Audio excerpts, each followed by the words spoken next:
New occupations are being created, or perhaps not quite entirely new occupations, but there are areas where jobs are being reduced. And that's why it feels like that kind of shock is now imminent for traditional finance. Because of this, traditional finance is also feeling a massive shift.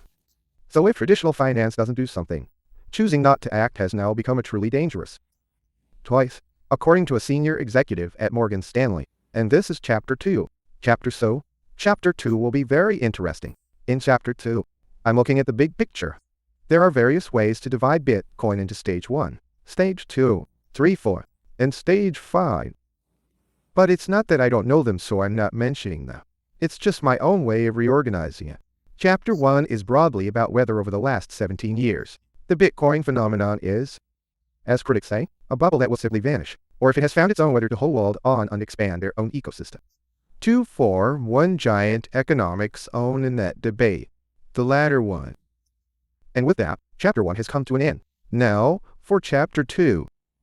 There will be many topics, but the most important one is to what extent traditional finance will be integrated with on-chain, the integration of traditional finance with on-chain systems and various other things, and how much they will change things. That is the key issue. If we look at it from that perspective, the current state of lull, this kind of price isn't bad. In the process of smoothly transitioning between chapters, those who are stuck in the mindset of Chapter 1 feel they can't go any further. For various reasons, they shake it off and leave, but the hands belonging to Chapter 2 haven't picked it up yet. They haven't picked up enough. So from Chapter 1, a variety of people are still in Chapter 1. From the drug users to starting with those chasing quick money, and then those who vaguely believe that just holding Bitcoin will make them billionaires, including people who claim that it'll go that high. These are the types of people who made up Chapter 1.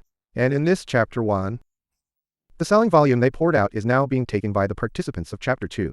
In other words, those who combine traditional finance with on-chain data to try and use this for innovation, or those who have a vision for that, or perhaps will, thinking that way, or saying they'll invest. Before those hands could even reach for it, it was all poured out.